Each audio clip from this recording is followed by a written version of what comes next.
Chapter number 2 English का his first flight. Why did the young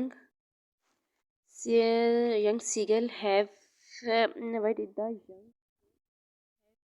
in the company of his family. Young seagull अपनी family के साथ क्यों रहना चाहता था, उनके पास क्यों जाना चाहता था? तो इसका आंसर है जी, the young seagull have to join the company of his family because he could not live alone. क्योंकि वो अकेला नहीं रहना चाहता था. there was no food on the ledge and hunger had made him meditated. There was no other option for him but to join his family in order to save his life. अच्छा जी, जो आपका मतलब ये है कि young seagull अपने ख़ानदान के कंपनी इसलिए ज्वाइन करना चाहता था क्योंकि उसके पास खुराक ख़त्म हो चुकी थी, और क्योंकि वो he could not live alone, क्योंकि वो अकेला नहीं रह सकता था. उसके पास खुराक ख़त्म हो चुकी थी लिड्स पर, और भूख ने उसको पागल कर दिया था. ठीक है. There was no other options for him. उसके पास दूसरा कोई रास्ता नहीं था कि वो अपनी ज़िंदगी को महफूज बना सके. अगर कोई वर्ड मुझसे मिसिंग हो चुके हैं तो आप इस तरह आपको कोई वर्ड अगर मिसिंग है तो आप यहाँ से वीडियो के जो एंड में मैं बनाई है, और अगर आप नोट भी करना चाहते हैं तो आप यहाँ से देख कर वर्ड्स को नोट कर लें अपने हैंड राइटिंग में, अपने रजिस्टर पे. आपको बहुत फ़ायदा मिलेगा. नहीं तो मेरी वीडियो आप डाउनलोड कर लें, सब्सक्राइब कर लें, ताकि आइंदा भी आपको मिलती रहे. क्वेश्चन नंबर 2 है जी, why don't his parents, his brother and sister give him food. उसके माँ बाप, उसका भाई और उसकी बहन उसे खुराक क्यों नहीं दे रहे थे? उसका जवाब है जी, his parents, his brother and sister don't give him food because they इसलिए खुराक नहीं दे रहे थे क्योंकि they want him, क्योंकि उसको वो चाह रहे थे. they want to fly with him, क्योंकि वो चाह रहे थे कि वो उनके साथ उड़े. and search food for themselves, और अपने लिए खुराक तलाश करे. otherwise he would always remain dependent, वरना वो हमेशा इन्हिसार करता on his parents, अपने माँ बाप पर. apart from it, इसके बरअक्स they want him to face the challenges of life. इसके बरक्स के वो ज़िंदगी के मुश्किलात को चैलेंज करे, वो दूसरों पर डिपेंड करता instant of depending on others. वो हमेशा दूसरों पर ही डिपेंड करता. ज़िंदगी के चैलेंजेस की उसमें हिम्मत दोबारा आती ना. अगर वो आज इस ज़िंदगी के मुश्किल मुकाम पर हालात से ना लड़ने की क़ुव्वत उसमें पैदा ना हो, तो वो सारी ज़िंदगी फिर दूसरों पर, अपने माँ बाप पर डिपेंड ही करता.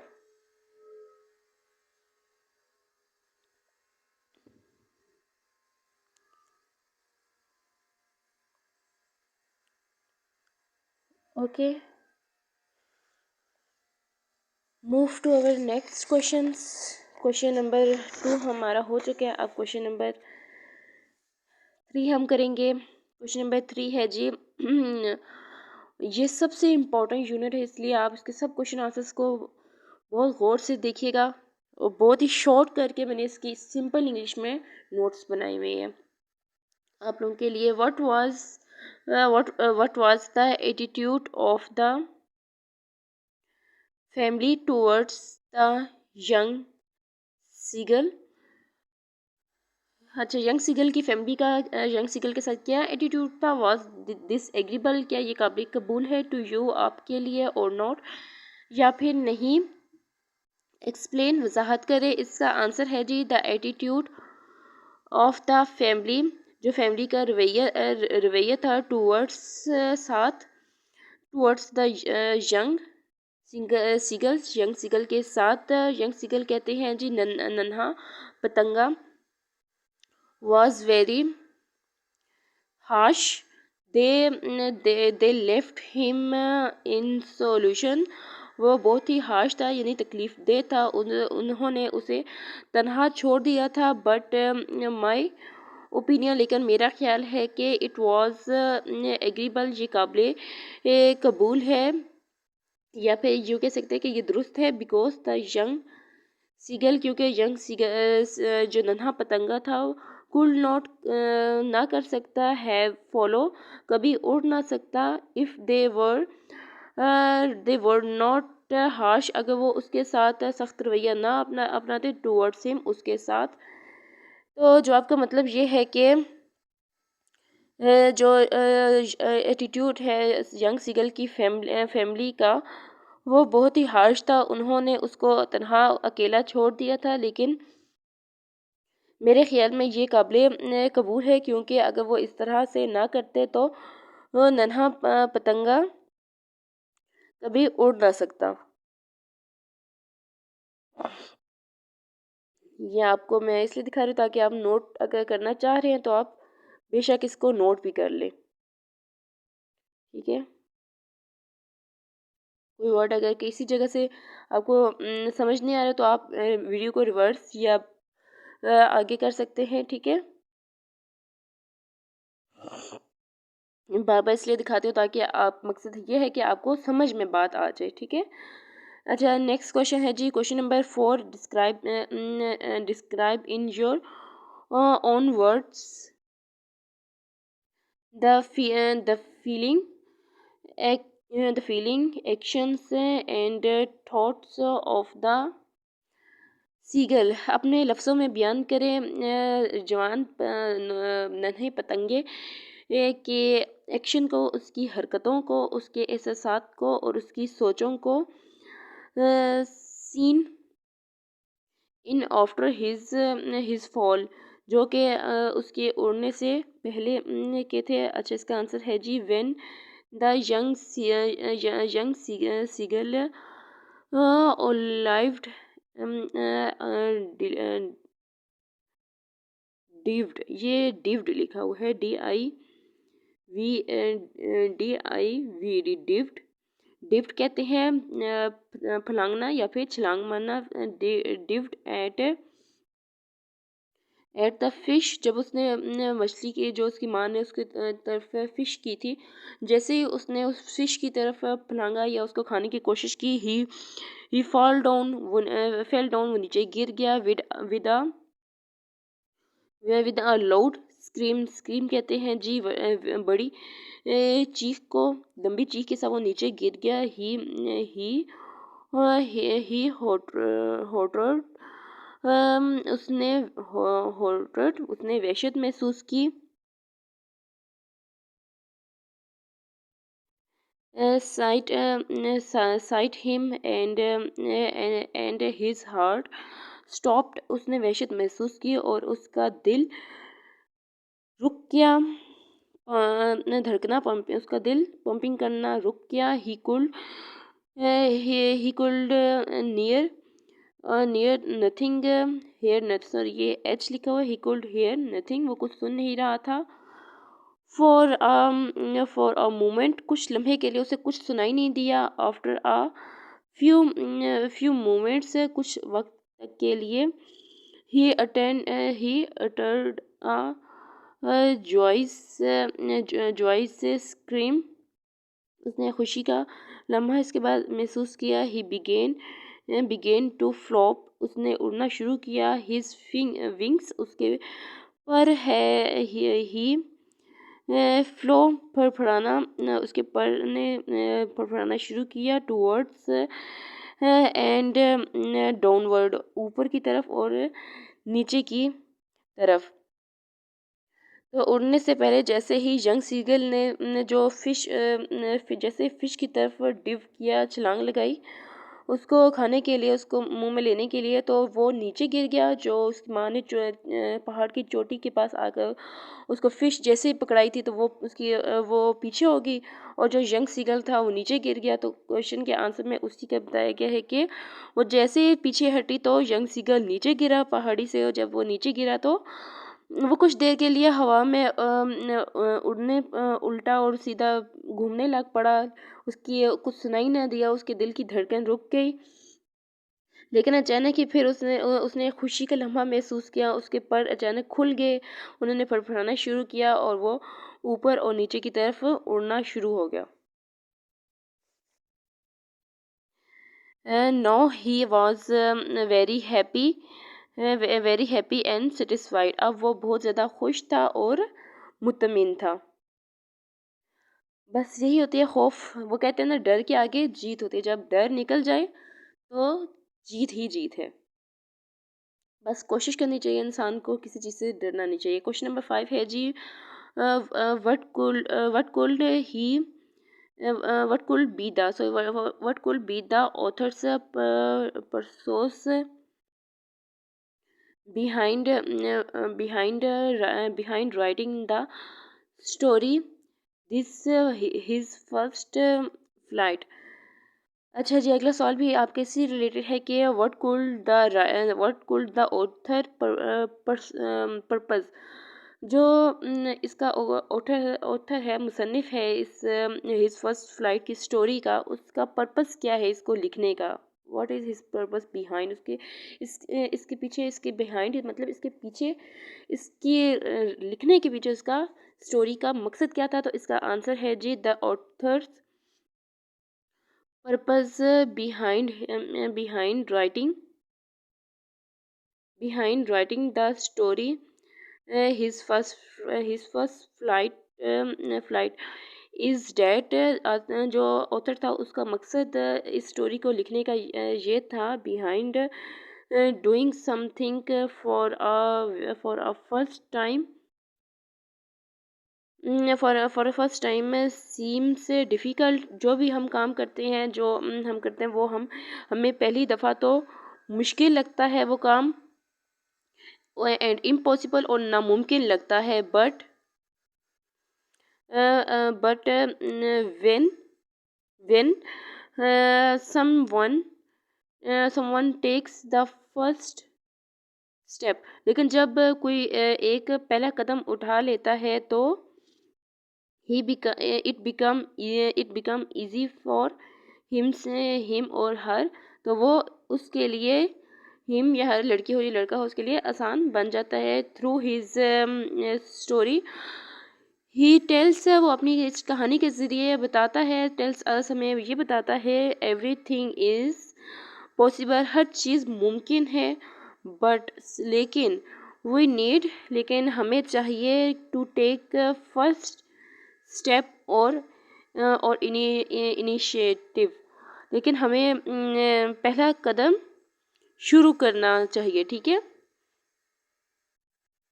मुसन्निफ के कहने का मतलब ये है कि कोई भी चीज़ हम जब उसको पहली दफ़ा देखते हैं, पहली नज़र में हम किसी चीज़ को देख लेते हैं, तो क्योंकि हमारा एक्सपीरियंस नहीं होता उस चीज़ को, तो हम लोग घबरा जाते हैं, परेशान हो जाते हैं कि हम ये कैसे करें। तो मुसन्निफ का कहना यह है कि जब भी हम किसी भी काम को करने के लिए पहला अगर कदम भी हम मतलब हमने कहीं जाना, तो हम पहला कदम उठा लें कि तो ऑटोमेटिकली चीज़ हमारे लिए इजी बन जाती है, उसमें पॉसिबिलिटीज़ खुद ब खुद शामिल हो जाती हैं, आसान हो जाती है वो चीज़। ठीक है। तो बस पीछे नहीं हटना चाहिए घबरा के, और कोशिश करते रहना चाहिए।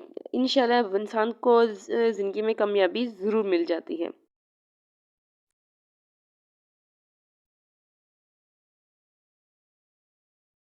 ओके, ये मैं बार बार वीडियोस को आपको दिखाती हूँ ताकि कोई अगर नोट कर रहा है अपनी डायरी वगैरह में है तो उसको डिफ़िकल्टी ना हो। ओके जी, हमारा ये क्वेश्चन कंप्लीट हो गया। अब क्वेश्चन नंबर हम लोग करेंगे 6। Compare and contrast the attitude attitude of the family members before and after the flight. तो हम कंपेयर करें यानी मौजना करें फैमिली का उड़ान से पहले का और उड़ान के बाद का। तो इसका आंसर है जी the attitude of the family family members towards family members before the flight was very harsh. उड़ान से पहले जो फैमिली का रवैया था वो बहुत ज़्यादा सख्त था। दे थ्रेटेंड हिम, वो उसको धमकी देते थे। That they would let him starve, भूखा। वो उसको धमकी देते थे कि वो उसको खाना पीना नहीं देंगे या उसको भूखा छोड़ देंगे अनलेस ही फ्लो अवे, जब तक वो नहीं उड़ेगा। आफ्टर द, वो उसको इस चीज़ की धमकी देते थे कि वो उसको खाने पीने की चीज़ नहीं देंगे और उसको भूखा रखेंगे। After after the flight they all prized him, उड़ान के बाद उन्होंने उसको इनामात दिए, तारीफ़ की उसकी। दे ऑफर्ड हिम स्क्रॉप्स ऑफ डॉलफिश, डॉलफिश एक मछली का नाम है, उसके टुकड़े उन्होंने उसको बतौर इनाम पेश किए।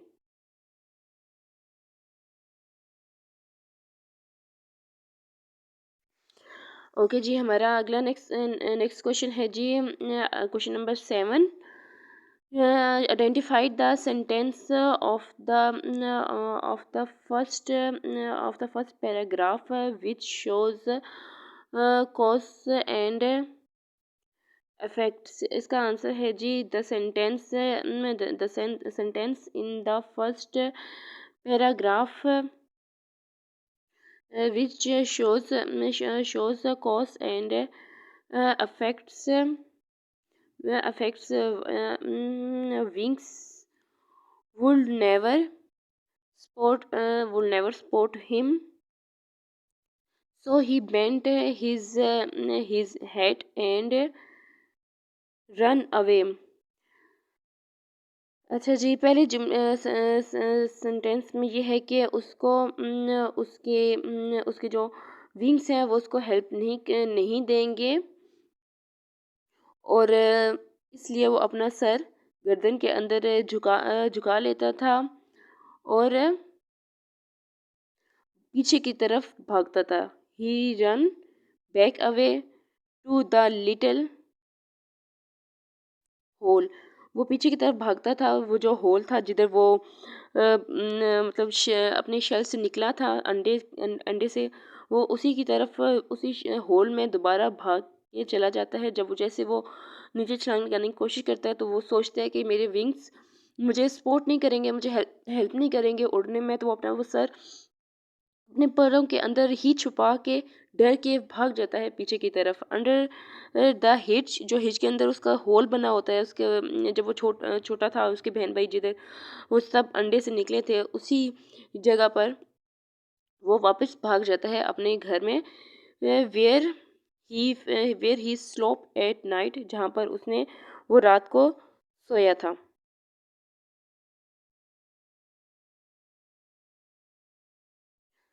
अच्छा, identify the sentence of the first paragraph. तो सवाल का मतलब ये है कि पहले पैराग्राफ में जो सेंटेंस है उस शो कोर्स एंड अफेक्ट, उसमें कौन सा कॉज मतलब होता है वजह, और अफेक्ट उसका असर क्या बयान हुआ है कि तो इस पैराग्राफ में जो जुमला जिसमें कॉज और अफेक्ट नज़र आ रहे हैं वो ये है, कॉज है वजह ये थी कि उसके विंग्स उसको सपोर्ट नहीं करेंगे, और इसका अफेक्ट ये हुआ कि उसने अपने सर को अंदर की तरफ छुपाया और वो भाग गया। ठीक है, ये इसका आंसर था। कॉज था कि वो उस पर सपोर्ट नहीं करेंगे, और फैक्ट ये था कि वो उसको उसके अंदर हिम्मत ही नहीं आई कि वो उड़ सके। नेक्स्ट क्वेश्चन है जी, question number 8, read any paragraph from the text the identity from the text to identify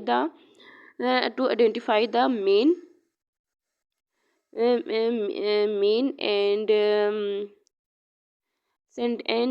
to sentence that support main idea.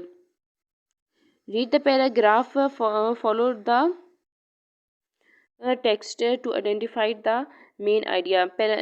Text को पढ़ें और उसमें से आइडेंटिफाई करें कि मेन आइडिया कौन सा है, वो कौन सा जुमला है जो मेन आइडिया को सपोर्ट करता है। तो इसका आंसर है जी, the main idea of the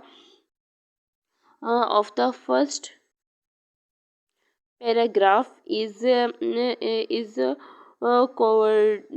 कोवर्डाइज का मतलब होता है जी बुज़दिली। जो सबक का पहला पैराग्राफ है वो कोवर्डाइज है, यानी कि उसका उसमें बुज़दिली है। The sentence which support the main idea are he felt certain. जो आइडिया है, जो पैराग्राफ का पहला सेंटेंस है जो कि मेन आइडिया को सपोर्ट करता है, वो है ही felt certain that his wings would never.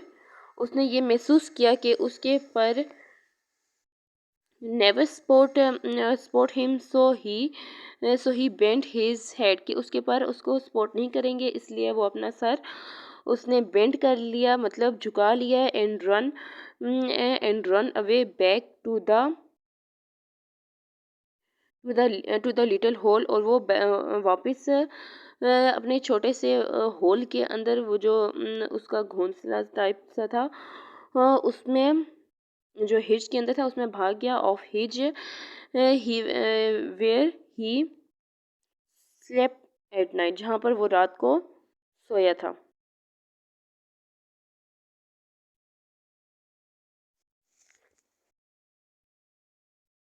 ये इसकी लास्ट स्टार्टिंग की जो लाइन्स है इस क्वेश्चन के आंसर की, ये आप भी देख लें।